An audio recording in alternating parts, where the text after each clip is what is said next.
விஜய் கட்சி ஆரம்பித்த முதல் வேலையை அவர் செஞ்சது மேடையில் முதல் துரோகம் தான். ஆனால் அரசியல் ரீதியான துரோகம். ஏன்னா நாம் தமிழர் கட்சி சீமான் வந்து நான் இது நாள் வரையும் கட்சி நாங்கள் ஆரம்பிச்சிட்டோம், நாங்கள் எங்கேயுமே கூட்டணி இல்லை, மக்களோட மட்டும்தான் கூட்டணின்னு சொல்லிட்டு இருந்தவர் அவரே இறங்கி வரார். என்னுடைய தம்பி வந்துட்டார், என் தம்பியோட நான் கூட்டு சேர போகிறேன், என் தம்பி எது செஞ்சாலும் நான் ஏற்றுப்பேன், ஏன்னா என் தம்பி நல்லதோ கெட்டதோ அவர் ஒரு தமிழர் தான் தமிழ்நாட்டை ஆளணும், அதனால் அவர் கூட இருந்து நான் செயல்பட போகிறேன். நாம் தமிழர் வந்து கூட்டணியில் இல்லைன்னு நாங்கள் சொல்லிட்டு இருந்தாலும் விஜயோட கட்சியினுடைய சேர்ந்து தமிழக வெற்றி கழகத்தோட சேர்ந்து நாங்கள் இணைஞ்சு போட்டிக்கிட்டு தமிழ்நாட்டில் வேற ஒரு கட்டமைப்பை திராவிடத்துக்கு மாற்றா தேசியத்துக்கு மாற்றா நாங்கள் கொண்டு வர போகிறோம்னு சொல்லிட்டு இருந்த சீமானுடன் விஜய் வந்து ஒரு 6 மாசமா பயணப்படுறார். அவரே சீமான் வந்து வெளில சொல்லுவார், நாங்கள் லாங்காக காரில் போனோம், பல விஷயங்களை பேசணும், நாங்கள் வந்து தமிழ்நாடு பாலிடிக்ஸ் பேசணும், நாங்கள் வந்து கம்யூனிசம் பேசணும், நாங்கள் தமிழ் தேசியம் பேசணும், நாங்கள் திராவிடங்கள் பேசணும், நாங்கள் வந்து இந்த இந்தியா வந்து எப்படி வந்து வல்லரசு ஆகிறது நகரத்துக்கான திட்டங்கள் என்ன இருக்குது அப்படிலாம் பேசணும்.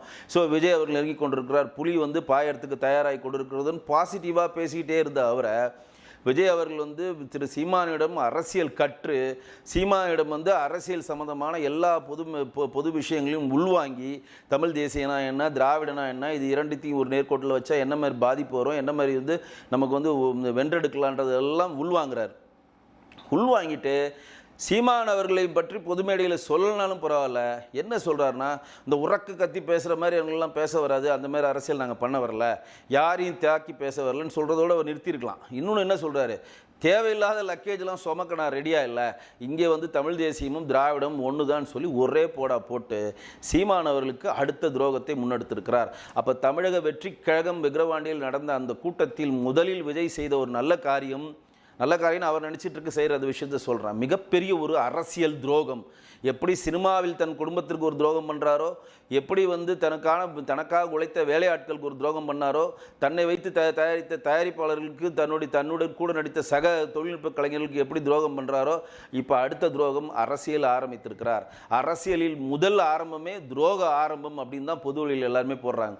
இப்போ சீமான் வந்து கடுமையான ஒரு வார்த்தையை உபயோகிக்கிறார். என்னென்னா, ஒன்று நீ வந்து நடு ரோட்டில் இடத்தில் நிற்கணும், வலதில் நிற்கணும், நடுவில்னா லாரி ஆகிட்டு போயிடும், செத்து போயிடுவேன், நீ வந்து சரியான கூமுட்டை அப்படின்றார். இவ்வளோ ஒரு வன்மையான ஒரு பேச்சை வந்து சீமான் பொதுவெளியில் சொல்வதற்கு காரணம் என்னென்னா, அவருடைய மனதே அவ்வளோ மிகப்பெரிய ஒரு அழுத்தத்தை திரு விஜய் கொடுத்துருக்கிறார். அந்த துரோகத்தை வந்து அவரால் ஜீர்ணிக்க முடியல அப்படின்னு தான் சொல்லுவேன். ஏன் அப்படின்னா, 6 மாதம் பிரயாணம் பண்ணுறீங்க, சீமானிடம் இருக்கக்கூடிய எல்லா அரசியல் கட்சி சம்பந்தமான எல்லா விஷயங்களையும் கற்றுக்குறீங்க, எல்லா விஷயத்தையும் உள்வாங்குறீங்க, தனக்கு அரசியல் சம்பந்தமான எந்த ஒரு விஷயமும் பெருசாக தெரியலனாலும் லைலா மூலம் ரோமன் கேத்தலிக் மூலம் அவர்கள் இயேசு சபை மூலம் ஃபண்டு அவங்க சொன்னதை இவங்க நீங்கள் உள்வாங்கி தான் பொது வழியில் பேசுகிறீங்க. அவங்க தான் வந்து ஜோசப் விஜய்ன்றதை போடாத, விஜய்ன்னு போடணும் அவங்க தான் சொல்கிறது, இயேசு சபை தான் சொல்லுது. ஏன் அப்படின்னா, கிறிஸ்தவ மதத்தை சேர்ந்தவர் ஒருத்தர் தமிழ்நாட்டோட முதலமைச்சர் ஆகணும்னு சொல்லி நீ கிறிஸ்டின் மிஷினரி எல்லாருமே விஜய்க்காக சப்போர்ட் ஆகிறாங்க. குறிப்பாக சொல்லணும், ரோமன் கேத்தலிக்னு சொல்லுகிற லைலோ கண்ட்ரோல் இருக்கிறவர் எல்லாருமே எல்லாருமே வந்து விஜய் வந்து முதலமைச்சர் ஆகணுன்றதுக்காக வேலையில் முழு மூச்சாக இறங்குறப்ப தான் விஜயனுடைய தேர்தல் வியூக அமைப்பில் இருக்கக்கூடிய ஜான் ஆரோக்கியசாமி சொல்கிற எல்லா விஷயங்களையும் பொது வழியில் வந்து வாந்தி எடுக்கிறார். அந்த வியூக அமைப்பாளர் சொன்ன ஒரு விஷயந்தான், சீமான் அவர்கள் தமிழ் தேசியம் சொல்கிறாரு, தமிழ் தேசியத்தை நீங்கள் முன்னெடுத்தீங்கன்னா சீமான் அவர்களுக்கு ஆப்போசிட்டாக இருக்கக்கூடியதான் தமிழ் தேசியத்தை தாண்டி தமிழ்நாட்டில் 60% தெலுங்கர் இருக்கான், கன்னடா இருக்கான், மலையாளி இருக்கான், துளு பேசுகிறவங்க இருக்கிறாங்க. இவர்கள்லாம் மிகப்பெரிய ஒரு கோபத்தில் சீமானில் இருக்கிறப்ப நீங்கள் கையில் எடுத்துனா இந்த ஓட்டு 20% ஓட்டை நீங்கள் இழக்க நேரிடும்.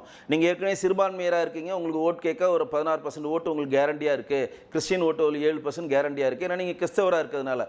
இன்னும் சீமானை எதிர்க்கிறவரெல்லாம் மாறி உங்களுக்கு ஓட்டு போட வாய்ப்பு இருக்குது. நீங்கள் தமிழ் தேசியத்தை தொடாமல் இவர் எக்ஸ்ட்ரா லக்கேஜ் இவர்கிட்ட இருக்க 8% ஓட்டில் 4% ஓட்டை பிடுங்கலான்னு சொல்லிட்டு இந்த ஐடியாவை கொடுத்தவொன்னே 6 மாத காலமாக சீமானிடம் தொடர்ந்து பயணித்து 6 மாத காலமாக இன்றைக்கி நாங்கள் ஒன்று சேரப்போகிறோம், நாளைக்கு ஒன்று சேரப்போகிறோன்னு பொது வழியில் ஒரு கட்டமைப்பை ஏற்படுத்தி 6 மாத காலமாக கொடி எப்படி வடிவமைக்கணும், தேர்தல் கமிஷனில் எப்படி பதிவு பண்ணணும், இன்னும் மற்ற விஷயங்களை அரசியல் ரீதியாக எப்படி எதிர்கொள்ளுன்ற முழு ட்ரைனிங்கும் விஜய் மூலம் வாங்கி கொண்டு எல்லா விஷயத்தையும் வாங்கி கொண்டு நான் சொன்ன அந்த துரோகத்தின் மொத்த வடிவமாக இன்றைக்கி சீமானுக்கு மிகப்பெரிய ஒரு துரோகத்தை வைத்திருக்கிறார்.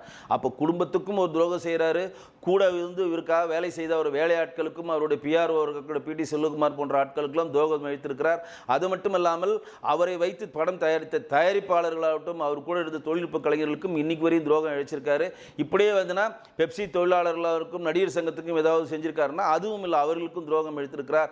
அரசியலுக்கு வந்த ஒரு நாட்டு இந்த மனிதன் திருந்துவார்னு பார்த்தா அரசியல் உள்ள வந்த உடனே முதல் வேலையாக சீமான் முதுகில் பெரிய குத்தாக குத்திருக்கிறார். அந்த குத்துனது தான் இன்னைக்கு சீமான் அவரை கூமுட்டை என்று சொல்கிறார். இதுதான் இங்கே அரசியலில் நீங்கள் தெரிஞ்சு கொள்ளக்கூடிய ஒரு பாடம். துரோகத்தின் மொத்த வடிவமாக விஜய் இருப்பதனால் தமிழ்நாட்டு மக்கள் தயவு செய்து புரிந்து கொள்ளுங்கள். தயவு செய்து நீங்கள் உஷாராக இருங்க அப்படின்றதுக்காக இந்த பதிவு செய்கிறேன். எத்தனை பேர், ஏன்னா ஒரு தலைவன் ஒருத்தன் உருவாகிறான், ஒரு தலைவன் மிகப்பெரிய ஒரு லீடர் ஆகிறான்னா அந்த தலைவனுடைய ஃபஸ்ட்டு குவாலிட்டி என்ன? ஃபஸ்ட்டு என்னன்னா தன்னுடைய வீட்டை அவன் சுகமாக வைத்திருக்கிறோம், தன் தாய் தந்தையரை அவன் நல்லா வச்சுக்கணும், தனக்காக உழைத்த வேலையாட்களுக்கு அவன் நல்லா வச்சுக்கணும், தனக்காக பணம் தயாரிப்பாளர் நல்லா வச்சுக்கணும். அதுக்கப்புறம் பொது வழியில் வந்தால் தான் இத்தனை பேரும் உன்னை புகழ்வான். தயவுசெய்து எம்ஜிஆரை திரு விஜய் அவர்கள் உதாரணமாக எடுத்துக்கொள்ள வேண்டும். தன் தாயை இல்லாமல் அவர் எந்த விஷயத்தையும் பண்ண மாட்டார். அவர் பேரில் தான் நீங்கள் ஆரம் வீரப்பன் சத்யா மூவிஸ்னு ஒரு பட கம்பெனி ஆரம்பித்தார். தன்னுடைய தாய் சத்யபாமா மதிக்காமல் அவர் எந்த விஷயமே பண்ணதில்லை. எம்ஜிஆருடைய முதலே ஃபஸ்ட்டு அவருடைய கேரியர் ஸ்டார்ட் பண்ணதே அவங்க தாயுடைய பாசத்தில் தான். தாய்க்கு மேலே அவ்வளோ ஒரு மரியாதையாக, தாய்மார்கள் மேலும் மரியாதையாக கொண்டு வந்தார் ஃபஸ்ட்டு. ரெண்டாவது, தனக்கு கூட வேலை செஞ்ச எல்லா வேலையாட்களுக்கும் அவர் இருந்த பிறகு செட்டில் பண்ணார். அவருடைய டிரைவர் உட்பட அவர் முதலமைச்சர் ஆன பிறகு அவர்கிட்ட வேலை செய்த அந்த சமயக்காரருக்கு டீ நகரில் அம்மா ஹோட்டல் ஒரு ஹோட்டலே வச்சு கொடுத்தாரு. நிறைய பேருக்கு தெரியாது. எம்ஜிஆருடைய கூட இருந்த ஆரம் வீரப்பனுக்கு பட கம்பெனி ஆரம்பித்து